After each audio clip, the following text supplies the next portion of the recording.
Chers collègues élus, bonjour. Je suis Pascal Morat, maire de Gelos et président de l'Agence publique de gestion locale. Nous sommes aujourd'hui ensemble devant la Maison des communes des Pyrénées-Atlantiques, où siège le centre de gestion, l'Association des maires de France du 64 et donc la PGL. La PGL est un syndicat mixte qui a été créé en 2001. Il est constitué de toutes les communes du département, mais également des EPCI tels que la communauté d'agglomération Pau Béarn Pyrénées ou la communauté d'agglomération du Pays Basque.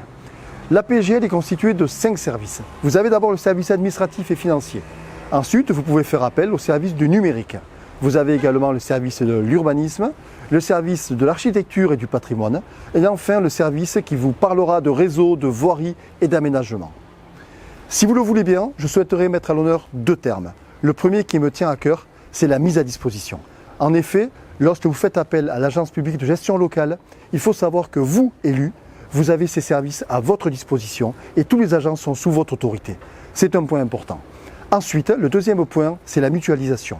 Lorsque vous rentrez dans l'agence, lorsque vous faites appel à l'agence, vous allez avoir tous ces services à votre disposition, mais surtout, vous allez profiter de cette mutualisation de compétences et de savoir-faire. Donc j'espère que la visite vous plaira. Je vous laisse maintenant pour visiter tous nos services, les agents, leur savoir-faire, leurs compétences, et je vous donne rendez-vous dans un petit moment. Veuillez me suivre.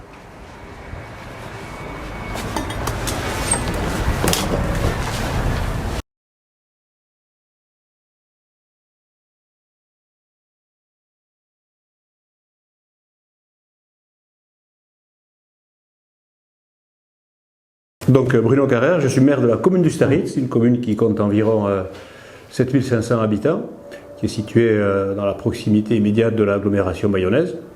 Et je suis aussi vice-président à la communauté d'agglomération Pays Basque, en charge de la stratégie d'aménagement durable. L'agrandissement des cimetières fait aussi qu'on a besoin d'acquérir du foncier, là aussi, de mener des discussions avec les propriétaires en relation, cohérence en tout cas avec les règles administratives et urbaines.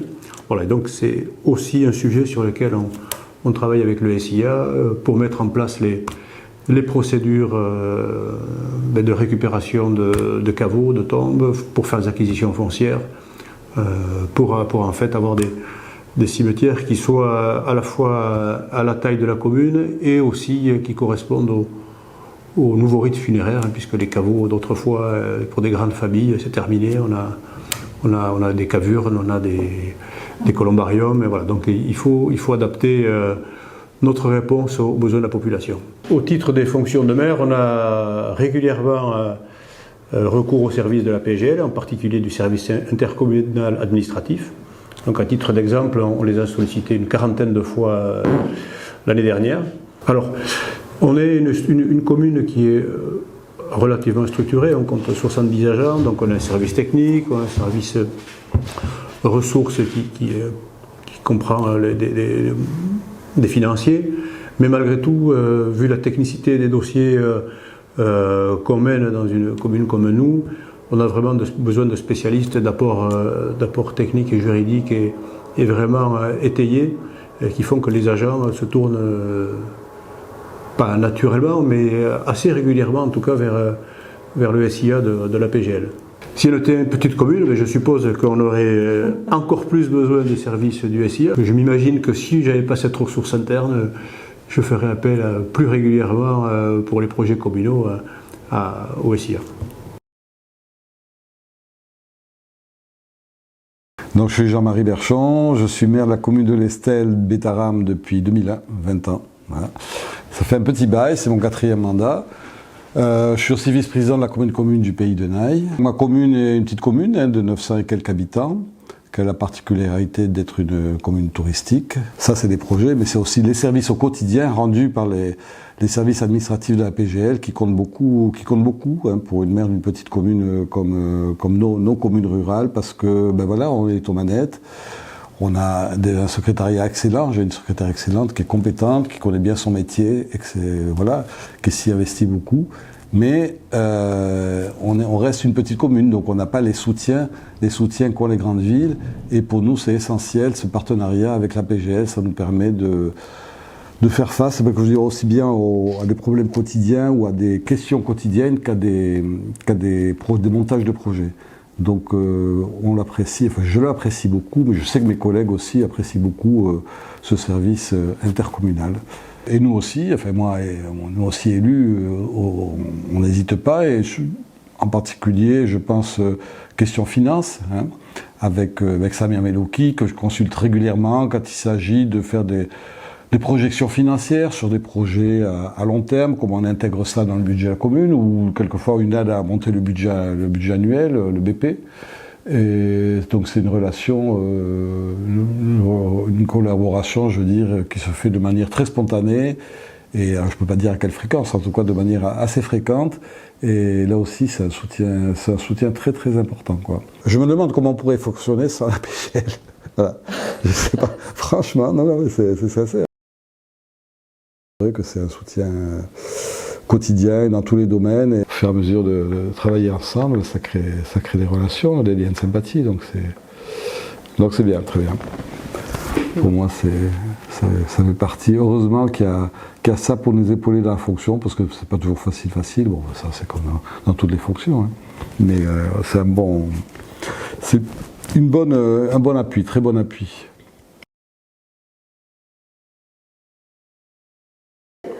Donc je suis Bernard Arabit, maire de Saint-Martin-de-Rossa depuis 1995. Nous sommes maintenant 553, donc c'est vrai que c'est une commune qui est sous l'influence, parce que nous sommes à 35 minutes de Bayonne. Nous sommes une commune qui a beaucoup de dynamisme, puisque voilà, nous avons une forte progression du nombre d'habitants. C'est évident que pour une petite commune, c'est vraiment une opportunité d'avoir ces services-là regroupés. Ces services que nous serions dans l'incapacité d'assurer nous-mêmes, et la législation évoluant régulièrement, nous sommes effectivement en contact régulier avec les services de l'agence. Mutualisme, voilà, j'y crois, parce qu'en fait, voilà, quelque chose que l'on ne pourrait pas faire seul, voilà, le fait d'être regroupé comme ça permet d'avoir beaucoup de services, des services étoffés avec des personnes compétentes qui nous accompagnent sur la vie de tous les jours. C'est régulièrement que l'on interroge voilà, le service financier pour nous faire des prospectives ou pour répondre à nos questions. Et donc voilà, nous avons travaillé aussi avec, parce que dans beaucoup de communes, petites communes surtout, beaucoup de routes sont élargies, tout ça sans réaliser tous les actes administratifs nécessaires. Donc nous avons beaucoup utilisé ce service-là aussi. Donc c'est régulièrement que nous faisons appel au service de l'agence. Pour un projet que nous avons acquis une ancienne usine, et donc nous avons travaillé avec les services qui nous ont pondu, je dirais, des baux qui correspondent vraiment à chaque situation, pour pouvoir mettre des locataires dans ces espaces-là. Mais aussi, dans ce même espace-là, nous avons de la rénovation à faire, donc c'est avec les services techniques. Voilà, c'est vraiment indispensable. Il y a vraiment une cohésion, puisque parfois, sans même le demander, des interrogations sont faites d'un service à l'autre, et donc voilà, c'est vraiment voilà, la complémentarité des services qui sont proposés apparaît dans la fluidité qui nous aide. Le dossier que l'on mène, donc c'est avec le service informatique, nous avons fait aussi donc le cimetière. Nous avons d'abord avec un drone repéré en fait la totalité des tombes. Dans un deuxième temps, c'est voilà, la rénovation du cimetière, la mise aux normes accessibilité qui a été réalisée, et donc voilà, pour nous c'est vraiment un élément indispensable pour mener les politiques dans les petites communes.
Bonjour, je suis David André, je suis le premier adjoint au maire de la commune d'Ossevielle, notamment en charge du numérique. Comme beaucoup de communes, on avait besoin d'avoir un site internet à jour pour pouvoir communiquer avec nos administrés. Bien entendu, on a fait appel à la PGL. C'est un site qui répond à nos attentes, qui permet vraiment à chaque administré de pouvoir aller chercher les informations dont ils ont besoin.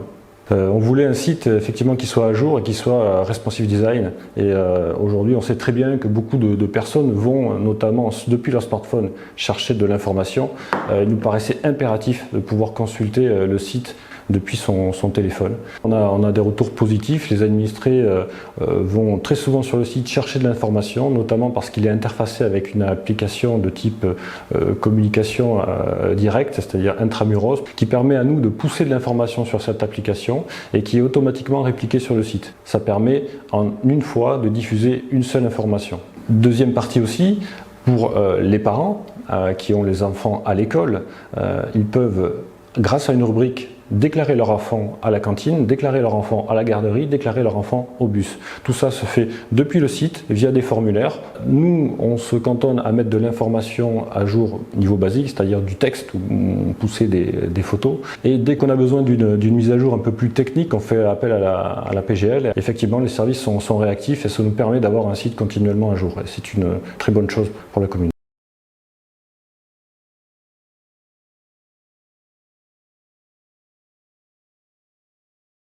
Je suis Monsieur Ressaret Anisset, je suis le maire d'Alsa et Alsavet et Sunaret, trois communes qui ont été réunies en 1842 avec 220 habitants actuellement et d'une superficie de 3500 hectares. Bon, j'ai été élu en 2001 et lorsqu'on est élu, nouvel élu, on a des projets.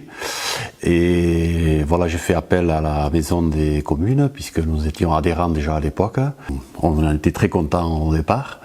Donc on a continué. J'ai l'habitude de travailler avec le service technique, puisque nous sommes une petite commune, on n'a pas de service, on ne peut pas être compétent dans tous les domaines, loin de là. Donc on fait très souvent appel à la maison des communes. Oui, alors, avec le service technique, bon, on lui présente le projet que l'on veut réaliser. Donc c'est vrai qu'ils nous font déjà une esquisse, un estimatif. Ensuite, il y a les financements à trouver. Une fois qu'on a les financements, voilà, on passe à la phase de réalisation, les appels d'offres, l'ouverture des enveloppes, et puis après c'est les réunions de chantier, et tout ça c'est la maison, enfin le service technique qui s'en occupe, quoi.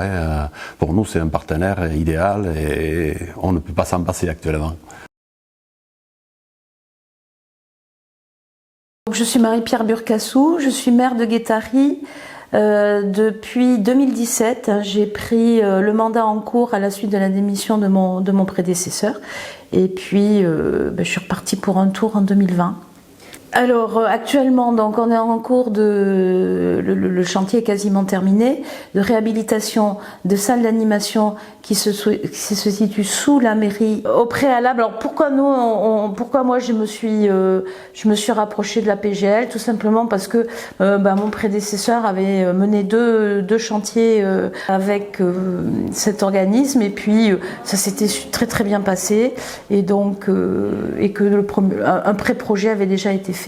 Le chantier est très bien mené, on arrive au bout. Il y a eu des difficultés techniques, mais ça, bon, je pense que ce soit Audrey Ardence ou Valentin pourront en parler mieux que moi des difficultés techniques liées à la configuration des lieux. Mais à chaque fois, des solutions ont été trouvées et moi, je peux que me réjouir de cette collaboration, de la façon dont ce chantier a été mené. Pour moi, ce qui était important, c'est que ils ont géré, à part les demandes de subventions qu'on a menées, mais enfin bon, les dossiers avaient été préparés par la PGL, ils ont pu gérer tous les aspects à la fois d'urbanisme, puisque le bâtiment de la mairie et la façade sont classés, donc on a eu un certain nombre de contraintes qu'ils ont gérées avec l'architecte des bâtiments de France, la DRAC, et puis après, la coordination des travaux. Nous, on allait aux réunions de chantier, mon adjoint allait aux réunions de chantier, mais bon, à chaque fois, vraiment une très bonne une très bonne communication à tous les niveaux et avec tous les intervenants sur ce chantier. Moi, je peux que me réjouir de cette collaboration.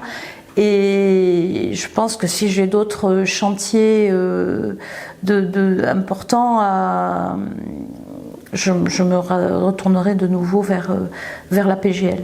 Tout le monde est à l'écoute de nos besoins, de nos attentes.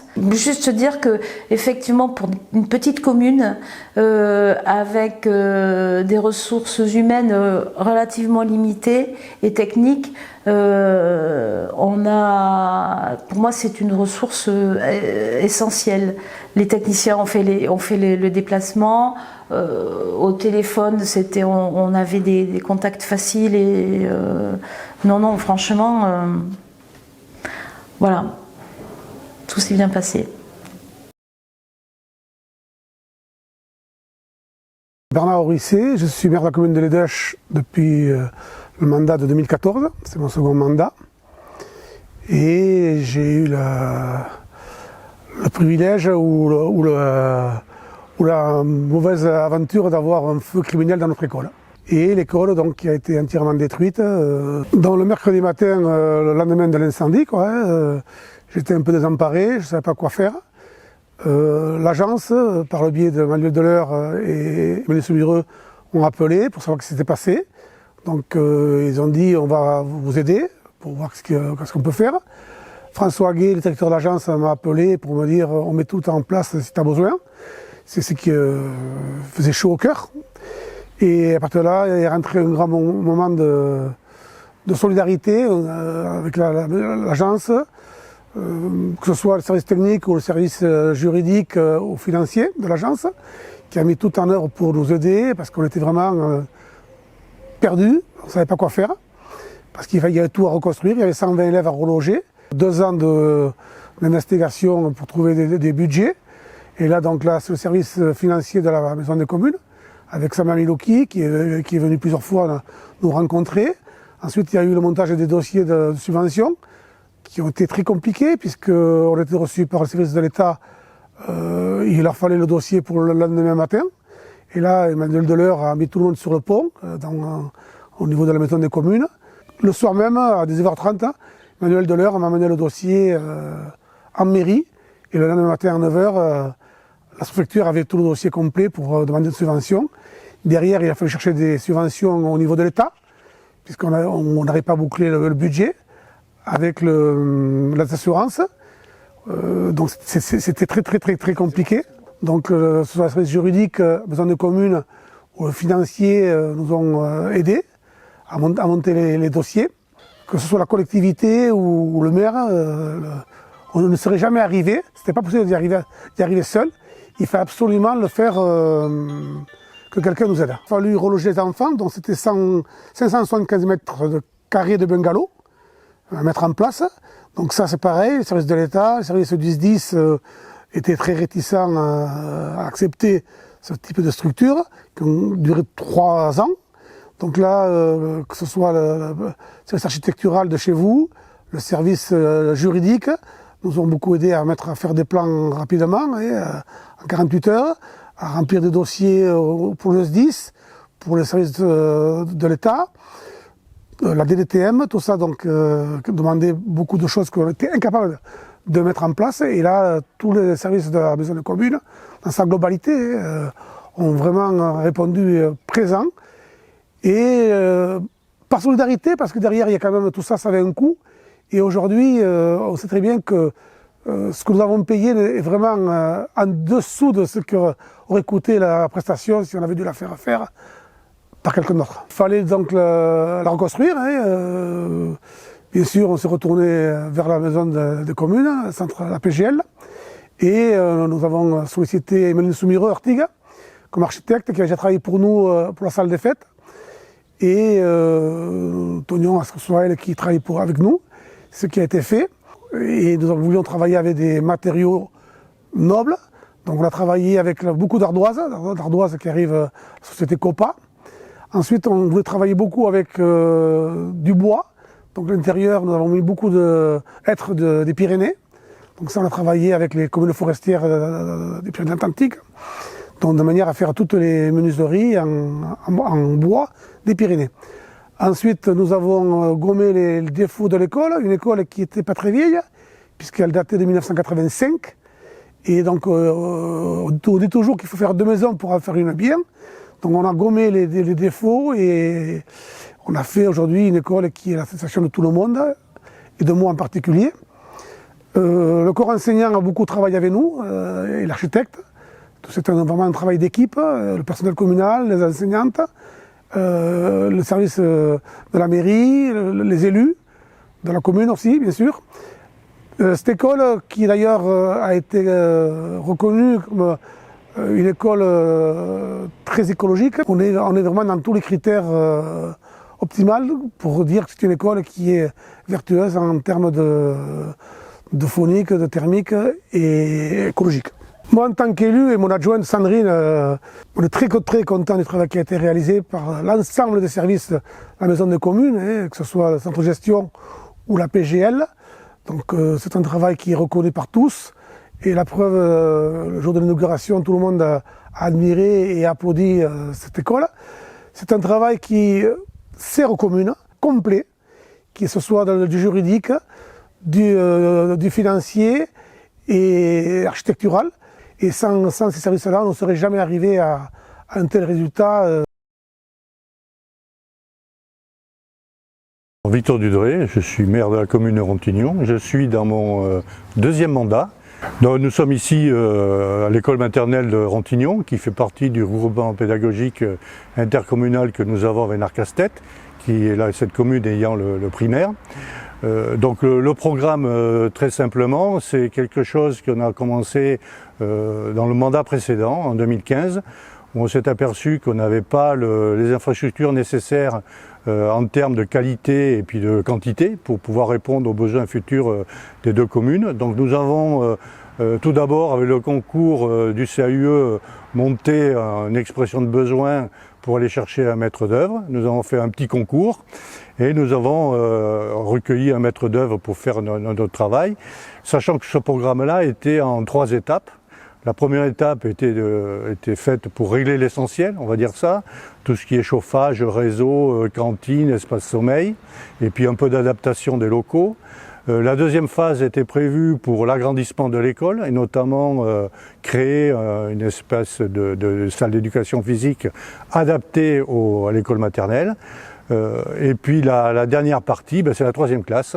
Et d'ailleurs, nous y sommes aujourd'hui, puisque l'année prochaine, les travaux vont commencer pour cette 3e classe. La première tranche a été réalisée en autonome, on va dire ça comme ça, puisque à l'époque, le service n'était pas en capacité de nous accompagner. Il était en train de monter en puissance et il n'avait pas les ressources pour nous aider. Donc nous avons travaillé en direct avec une petite équipe réduite d'élus avec notre maître d'œuvre. Bon, ça s'est passé, on va dire ça comme ça a été un petit peu compliqué, on a découvert plein de choses et on a été souvent obligé de mettre en place un plan B. Mais je pense qu'on s'en est pas trop mal tiré, puisque sur un programme d'environ, on va dire, 650 000 € de taxes, on a quand même maîtrisé un petit dépassement de 3 000 € seulement. Le besoin d'AMO est flagrant pour des petites communes comme la nôtre, puisque nous n'avons pas de service. Ce sont les élus qui font le travail et qui supportent l'interface avec le maître d'œuvre. C'est toujours chronophage, on prend du temps et puis surtout on manque de compétences. Le service est là pour nous apporter son expertise et moi je sais que depuis longtemps je voulais avoir cette assistance à maîtrise d'ouvrage et c'est pour ça qu'on a été la chercher pour la 2e phase et maintenant pour la 3e phase.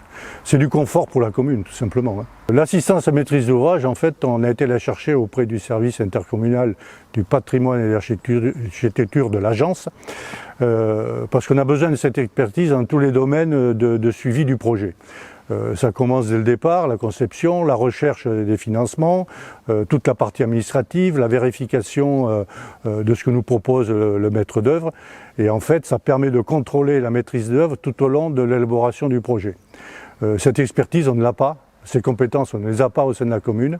Et aller chercher ça auprès d'experts, c'est hyper confortable et ça permet au final d'aboutir à un projet qui correspond exactement à notre besoin, et tel qu'il avait été prévu et conçu dès le départ. Ça assure la coordination du chantier dans tous ces domaines, dans toutes ces phases, que ce soit pour la planification des travaux, le suivi du programme qui est proposé par le maître d'œuvre, la présence de l'expert au niveau de toutes les réunions de chantier, le contrôle de ce qui est fait, parce qu'on est même sur un établissement recevant du public, donc il y a des exigences normatives, notamment en matière d'accessibilité, de lutte contre l'incendie, d'alarme, de matériaux retenus. Et donc ça nous apporte un confort. On est sûr ici qu'à l'arrivée, on a quelque chose qui est tout à fait recevable et conforme aux besoins.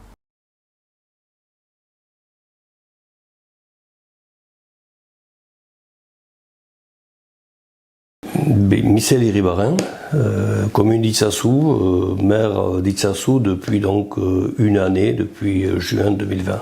Voilà, nous donc on a tout appris de l'urbanisme techniquement avec Vanessa Roca et Elsa des services de la PGL sur une année avec beaucoup de séances de travail. Et nous nous sommes avec elle forgés une opinion plus précise de ce que nous voulions comme urbanité à Itsassou. Nous sommes d'accord qu'à Itsassou, il faut à la fois respecter l'identité basque et il faut à la fois que ça reste un village. Donc à l'heure où il y a 2000 habitants environ, à peine un peu plus, il n'en faut pas 3500 dans 10 ans, mais il faut que ça reste un village. Un village, évidemment, ça veut dire dynamique, à la fois en termes de démographie sans doute, mais en termes culturels aussi. Et je pense que les techniciens qui nous accompagnent ont bien compris ça. À partir de là, nous avons partagé avec elle le diagnostic qui avait été fait depuis les années précédentes. Et assez rapidement, nous avons compris que si l'avenir du village avait un sens, c'était à retrouver un centre-bourg qui vive pour les habitants du village lui-même, pour ceux évidemment de la partie urbanisée, mais aussi pour ceux des quartiers, ceux et celles des quartiers. Et dans cet objectif-là, nous avons en moins d'un an défini un nouveau PADD, un nouveau projet, une nouvelle vision pour cette commune en recentrant l'habitat certainement autour du centre-bourg, sans négliger l'objectif de pouvoir permettre aux jeunes du village en particulier de trouver de quoi habiter localement. Et je pense que c'est indispensable aujourd'hui quand on réfléchit à l'avenir d'une commune au Pays Basque, sachant que d'ici très peu d'années, il faudra réfléchir les PLUI. À notre avis, ça se passe plutôt très bien. Dès que nous avons à peu près formulé le projet de PADD, nous avons proposé d'en faire une réunion publique. Ça a été compliqué dans la mesure où on était en période de post-confinement et dans le contexte sanitaire que l'on connaît, mais nous avons quand même réuni, je pense, en réunion publique entre 100 et 140 personnes.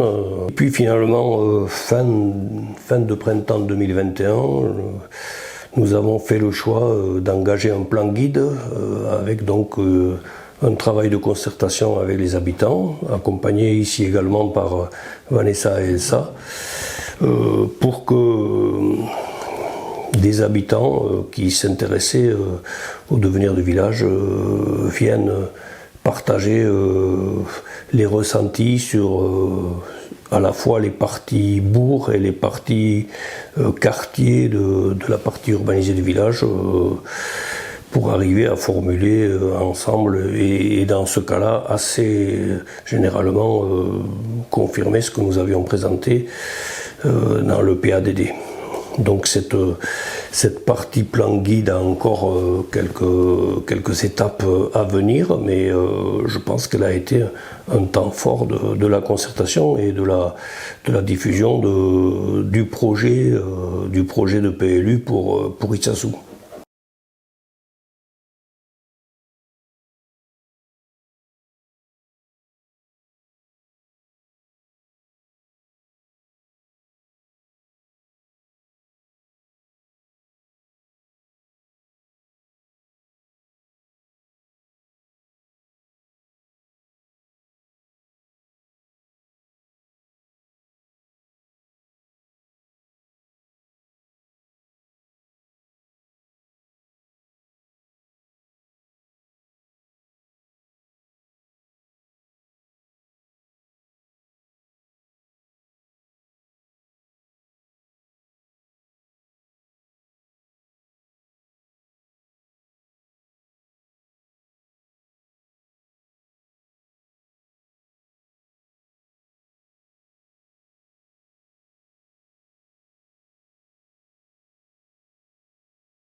Je suis Didier Larrazabal, maire de Pontac. J'attaque donc le troisième mandat. Un peu particulier, ce troisième mandat, avec des objectifs bien précis, qui est au cœur du conseil municipal, c'est-à-dire lancer la revitalisation du centre-bourg de Pontac, puisque Pontac a été fléché petite ville de demain sur le territoire, la communauté des communes du Nord-Est Béarn. L'objectif premier, c'était de regarder un peu l'amélioration de Pontac, comment vivent les gens, puisqu'il y a une évolution, on est dans le modernisme, les habitudes ont changé, du quotidien, donc on a pensé que la revitalisation du centre-bourg était importante. Donc effectivement l'ensemble du conseil municipal a été d'accord pour qu'on puisse lancer une étude avec donc les services de la PGL, sur lesquels ils ont répondu présent. Bien sûr, et non seulement présents, mais qui nous ont ouvert les yeux sur un tas de projets, un tas de modifications, effectivement dans le cadre des habitudes des gens qui ont changé.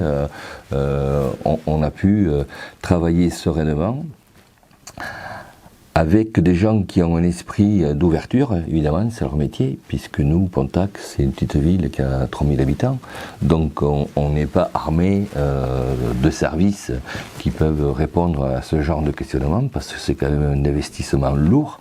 Quand je dis investissement lourd, c'est pas seulement en euros, mais aussi pour des années qu'on s'engage, c'est-à-dire c'est pas pour 5 ans, c'est peut-être pour 10 ans, pour 15 ans, pour 20 ans, donc pour 30 ans, et je veux dire, il faut bien penser aux choses de demain.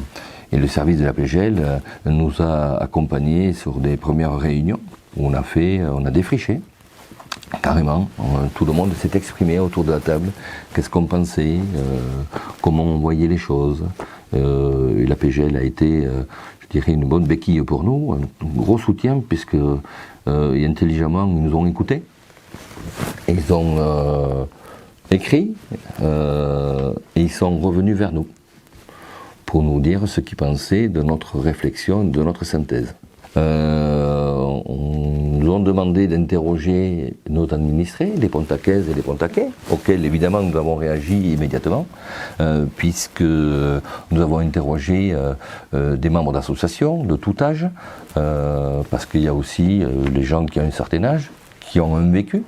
C'est important de s'appuyer sur les gens qui ont vécu, qu'est-ce qu'était Pontac hier, mais aussi il est important d'interroger la jeunesse pour savoir comment il voit Pontac aujourd'hui et comment il le voit demain. On a laissé reposer un peu tout ça, un peu comme une pâte à crêpes, quoi, hein, c'est bien meilleur après, donc on a laissé reposer toute cette réflexion, et je pense que 2-3 mois après, nous sommes rencontrés et chacun a pu s'exprimer. Quand je dis chacun, c'est l'ensemble du conseil municipal, une commission spécifique, et les gens de la PGL, sur lesquels on en a échangé pour savoir sur quelle base on allait partir. Et effectivement, nous avons trouvé des lignes de conduite, je dirais, mais des lignes aussi sur lesquelles jamais on n'aurait pu penser qu'on allait y travailler dessus. Pourquoi ? Parce que ce sont des Pontacaises et des Pontacais qui nous ont ouvert les yeux, mais qui a été amélioré aussi par les membres du conseil municipal, mais encore aussi rajouté par, je dirais, par la compétence qui était la PGL, qui nous ont bien aidé à concevoir cette recette de dire la revitalisation du centre-bourg, elle serait bien comme ça.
Service intercommunal voirie réseau aménagement? Oui, bonjour, c'est la mairie d'Arrécy. Oui, bonjour. En quoi puis-je vous aider? Oui, je vous appelle parce que j'aurais besoin d'une permission de voirie pour un branchement Enedis. Est-ce que vous pourriez me la préparer, s'il vous plaît? Oui, pas de souci. Envoyez-moi la demande par mail et je vous la transmets dès que possible. D'accord, très bien, mais c'est très gentil. Je vous remercie. Avec plaisir. Bonne journée, à bientôt. Merci, au revoir.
Bonjour, Joël Ségaud, donc je suis élu maire de Morlas depuis le 26 mai 2020, très exactement. Donc nous sommes dans la continuité d'un projet initié sur le mandat précédent qui est centré sur le bourg effectivement et sa revitalisation, mais pas que, puisque nous sommes aussi concernés par des travaux de voirie, d'assainissement. Nous essayons de mener l'ensemble de manière à ce que le centre-bourg retrouve un second souffle. La voirie pour partie, mais pas que, mais également donc des travaux d'aménagement du centre-bourg sur plusieurs actions. D'une part donc l'aménagement des espaces publics, donc il y a un gros chantier sur plusieurs années, qui a commencé récemment avec l'aménagement du stade des Cordeliers, qui était l'emblématique stade de rugby de Morlas, connu au-delà de nos frontières. Donc ça a été un épisode particulier puisque nous avons eu quelques surprises lors de l'aménagement ou du réaménagement de cet espace, puisque c'était l'emplacement d'un ancien couvent. Donc cela a nécessité des fouilles préventives et qui ont révélé effectivement des vestiges de ce fameux couvent, mais pas que. Et donc nous sommes aujourd'hui dans une phase de fouilles archéologiques qui va se poursuivre sur encore à peu près 2 ans. La première phase est terminée, va déboucher donc sur un aménagement de voiries avec des pistes cyclables, aménagement d'espaces verts, piétonniers, etc. Un peu de mobilier urbain également, qui va faire le lien entre la rue principale, la rue des Cordeliers et la place de la Roquille, qui est un peu une place emblématique aussi de Morlas. Donc la PGL est pleinement partie prenante dans ce projet, et ce que j'apprécie particulièrement, c'est le côté un peu facilitateur, le côté polyvalent en termes de compétences et de partage que nous pouvons avoir avec les services de la PGL. Et donc c'est un plaisir de travailler avec les différents collaborateurs qui sont disponibles. Nous avons des réunions fréquentes et on peut réajuster à notre gré donc l'évolution du projet ou des projets qui sont en cours sur la ville de Morlas, mais il n'y a pas que celui-là, il y en a d'autres aussi.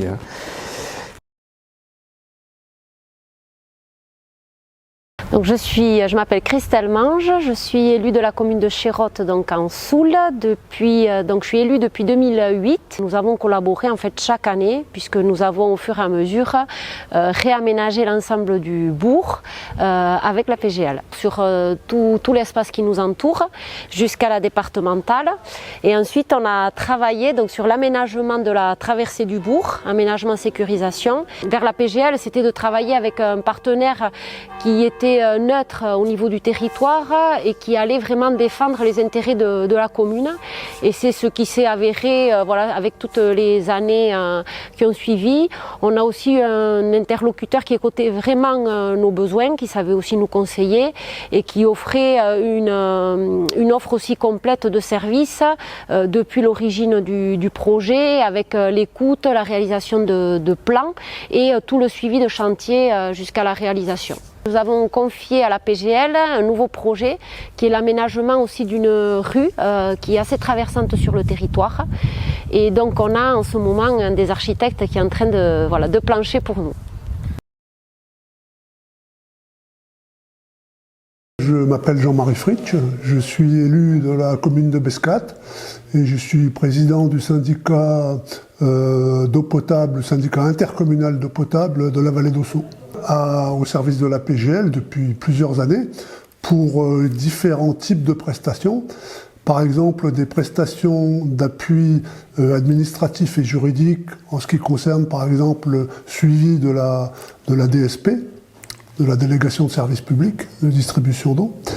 Et puis pour d'autres aspects qui sont des travaux, donc soit des travaux neufs comme la construction de nouveaux châteaux d'eau, soit des travaux de réfection, de réhabilitation ou de repose de conduite.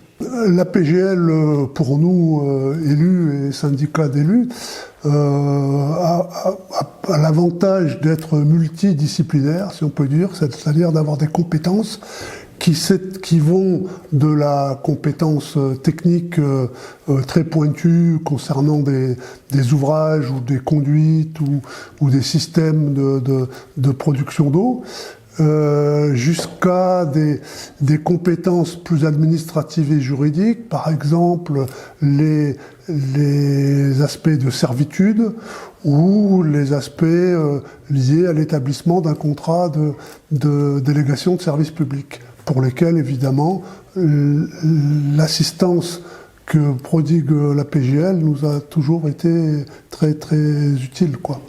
Ce que nous apprécions particulièrement au niveau de la PGL, c'est la variété, l'étendue des différentes compétences thématiques, et puis le fait que cette institution a un sens du service public qui est peut-être sa marque distinctive par rapport à d'autres institutions, bureaux d'études privés. Vous connaissez maintenant beaucoup mieux l'agence, ses services, ses compétences, son savoir-faire. L'agence intervient sur tout le département, aussi bien dans le domaine urbain que le domaine rural. Elle va intervenir sur le littoral, elle intervient dans le Pays Basque intérieur, elle intervient en Soule, elle intervient dans nos belles vallées, elle va intervenir dans le Nord Béarn, sur le territoire de la Cortès, la Plaine de Naye et également sur la communauté d'agglomération de Pau-Béarn-Pyrénées. Vous connaissez beaucoup mieux nos agents, leurs compétences et tous leurs services. Vous devez savoir, et c'est important de le retenir, que tous ces agents sont à votre disposition. Ils sont là pour vous et pour vos communes. Ils sont là pour mener à bien tous vos projets, mais également au quotidien pour répondre à toutes les questions que vous vous posez.